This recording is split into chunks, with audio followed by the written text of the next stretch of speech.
Very good morning, students. How are you? I hope you will safe and well at home. प्यारे विद्यार्थियों, exercise 15 के कुछ सवाल हमने लास्ट क्लास में किए थे। आइए बच्चे हुए क्वेश्चन आज स्टार्ट करते हैं।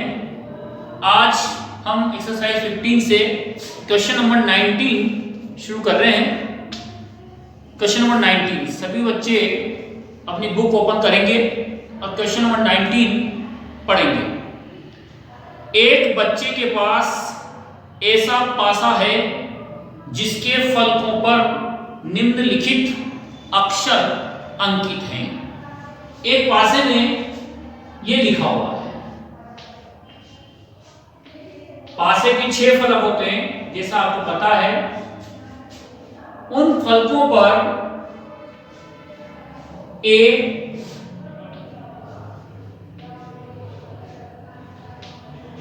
B, C, D, E and A, वापस से A ये लिखा हुआ है। क्लियर? इस पासे को एक बार फेंका जाता है। इसकी क्या प्रायिकता है? A प्राप्त हो और D प्राप्त हो। Very simple question. सबसे पहले हम यहां क्या पता करेंगे?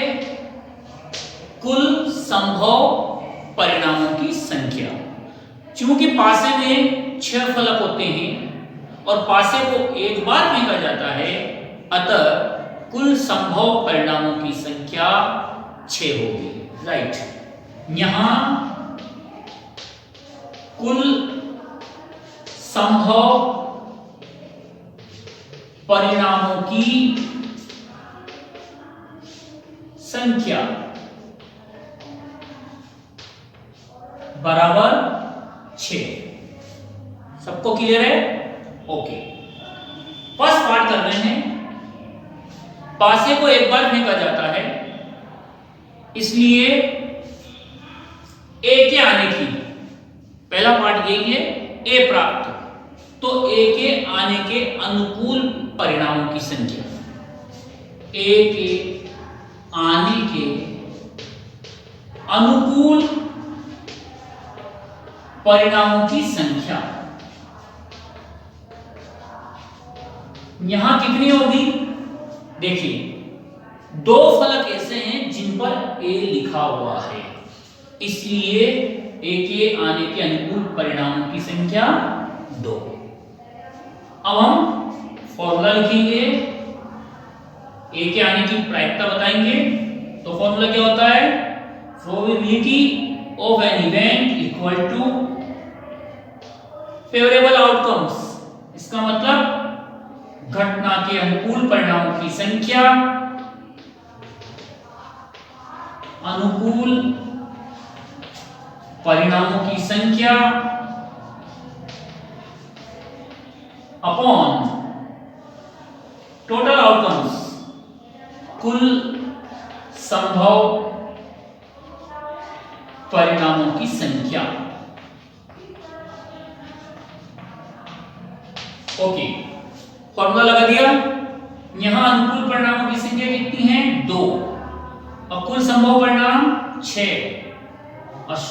इसको सरल रूप में व्यक्त करेंगे तो 1/3। 2 से 2 की टेबल से ये एक बार घटेगा और ये 6 3 बार घटेगा, 1/3।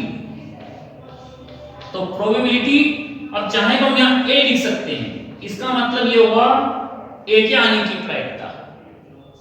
ठीक है? और नहीं लिखें, ई लिखा रहने दें तो कोई दिक्कत नहीं है। तो पीए कितना आ गया? 1/3। इसका मतलब ये है ए के आने की प्रायिकता कितनी है? 1/3 है। सेकंड पार्ट देखते हैं इसका। सेकंड पार्ट में आपको डी लाना है। पासा फेंकने पर डी आए तो देखिए, आप स्वयं भी कर सकते हैं। सिर्फ यहां क्या लिखेंगे? डी के आने के अनुकूल परिणामों की संख्या कितनी होगी? राइट, 1। क्योंकि डी जो है केवल एक ही फलक पे लिखा हुआ है, इसका मतलब डी के अनुकूल परिणाम क्या है? 1। यहां 1/6 तो डी आने की प्रायिकता क्या हो जाएगी 1/6। समझ आ गया? तो इसको सॉल्व करना सेकंड पार्ट को। आइए नेक्स्ट क्वेश्चन देखते हैं। क्वेश्चन नंबर 20, 20वां प्रश्न देखिए।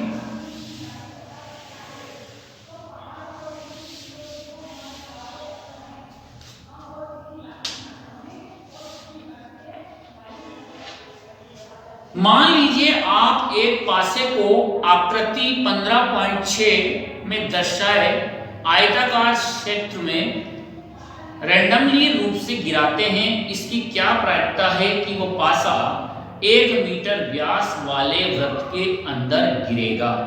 ये क्वेश्चन औरों से डिफरेंट है, तो ध्यान से देखिएगा। ये कोई रेक्टेंगुलर एरिया है, आयताकार क्षेत्र है, ठीक है, और इसकी लेंथ आपको 3 मीटर और चौड़ाई इसकी आपको दे रखी है 2 मीटर। इसके अंदर एक सर्किल है जिसका डायमीटर व्यास दिया हुआ है 1 मीटर। ये व्यास 1 मीटर है। क्लियर? आपको बताना है कि एक पासा जिसे गिराया जाता है इस पूरे एरिया में, वो पासा कहां जाके गिरेगा? इस वृत्त के अंदर, इस वृत्ताकार भाग के अंदर गिरे। इसकी क्या प्रायिकता है? तो यहां भी हम कुल संभव परिणामों की संख्या, लेकिन यहां संख्या नहीं होकर के आएगा, कुल संभव क्षेत्रफल जहां पर पासा गिर सकता है। क्लियर? यहां परिणाम की संख्या नहीं आएगी, इसके बदले में क्या आएगा? वो एरिया, वो क्षेत्रफल जहां जाकर पासा गिर सकता है। तो वो पासा इसी एरिया में गिराया जाता है, रेक्टेंगुलर एरिया में। तो हमें रेक्टेंगुलर एरिया का क्षेत्रफल निकालना है। ठीक है, तो आइए कैसे करेंगे। यहां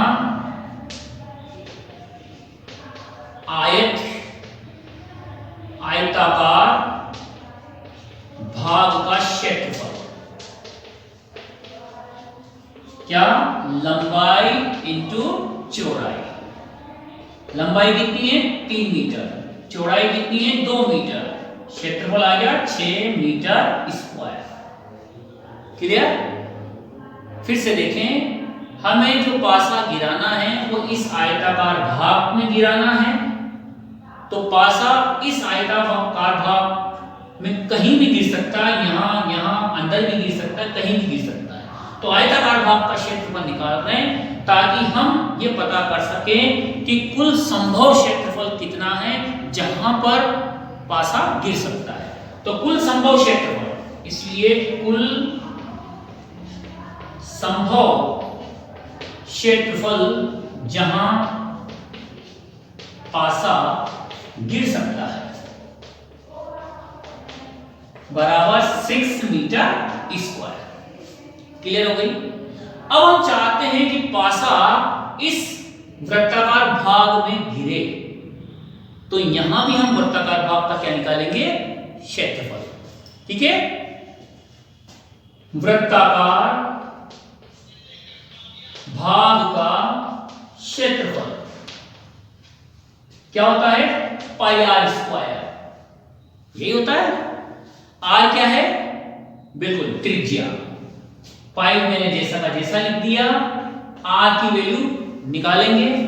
डायामीटर दे रखा है 1 मीटर, यानी कि व्यास 1 मीटर है, तो त्रिज्या आ जाएगी 1/2 सेंटीमीटर। सॉरी, मैं मीटर में है तो मीटर में ही आएगी 1/2 मीटर। तो यहां मैं लिख रहा हूं 1/2 होल स्क्वायर।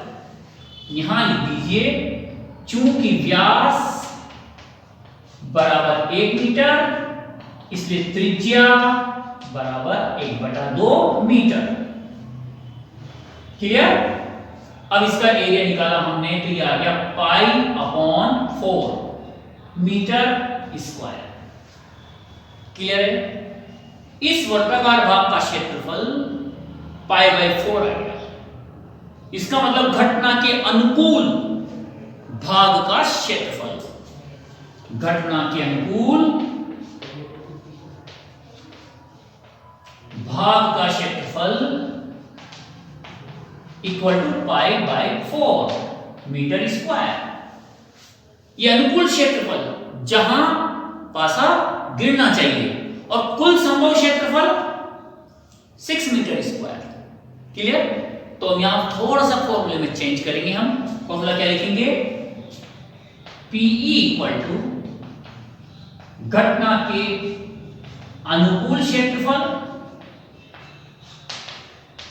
अपॉन कुल संभव क्षेत्रफल, कुल संभव क्षेत्रफल। घटना के अनुकूल क्षेत्रफल राइट पाई अपॉन 4, कुल संभव क्षेत्रफल 6। क्लियर?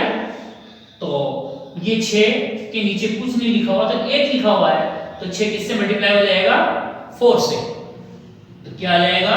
Pi by 24। क्लियर है? कितना आएगा? पाई बटे 24। इसमें कोई यूनिट नहीं आएगी। क्यों? क्योंकि यहां मीटर स्क्वायर था, यहां मीटर स्क्वायर है, मीटर स्क्वायर से मीटर स्क्वायर कैंसिल, तो यूनिट कुछ नहीं रहेगी। तो प्रोबेबिलिटी, किसकी प्रोबेबिलिटी? कि पासा वृत्ताकार भाग में गिरे, इसकी प्रोबेबिलिटी कितनी आ गई? पाई बटे 24। सबको समझ में आ गया होगा? थोड़ा सा डिफरेंट है, जितने भी क्वेश्चन हमने सॉल्व किए इससे पहले उससे थोड़ा सा अलग है। हाँ, इसमें स्टार लगा हुआ है, और स्टार में इसने नीचे लिखा हुआ है कि परीक्षा की दृष्टि से नहीं है, एग्जाम में नहीं पूछा जाएगा, फिर भी हमें सॉल्व करना है। क्लियर? समझ में आ गया होगा? Okay, very good. Next question देखते हैं। अगला प्रश्न, चाहे तो आप स्क्रीनशॉट ले लें। हाँ, चलिए क्वेश्चन नंबर 21, 21वां प्रश्न।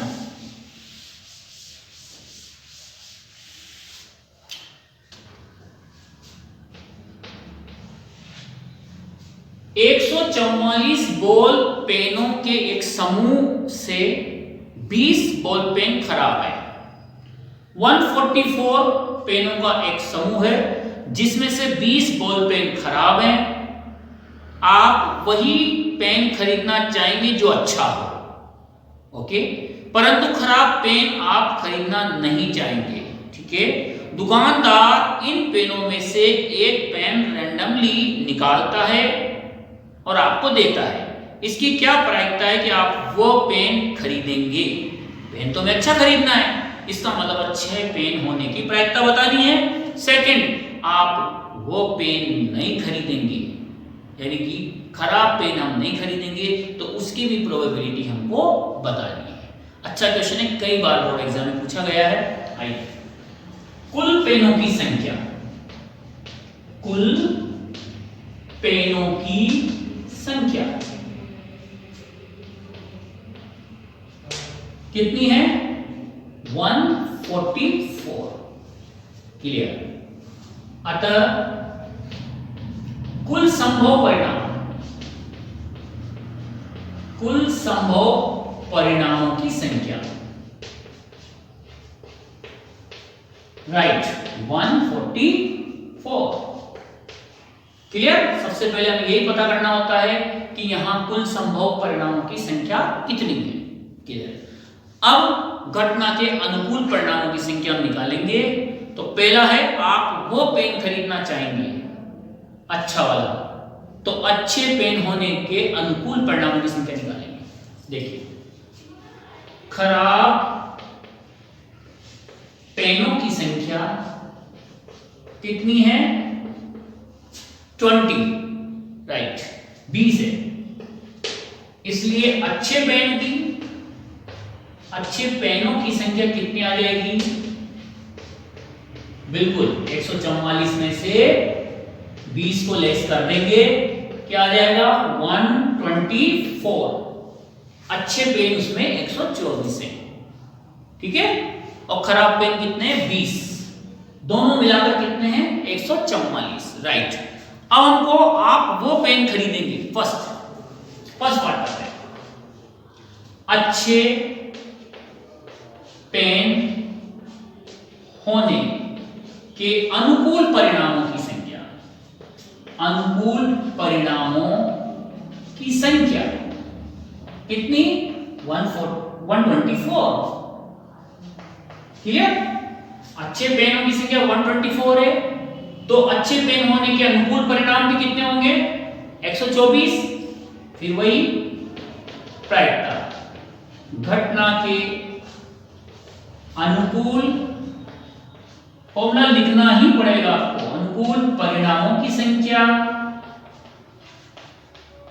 अपॉन कुल संभव परिणामों की संख्या, कुल संभव परिणामों की संख्या। राइट? तो घटना के अनुकूल परिणामों की संख्या कितनी है? 124। क्लियर? और कुल संभव परिणामों की संख्या 144।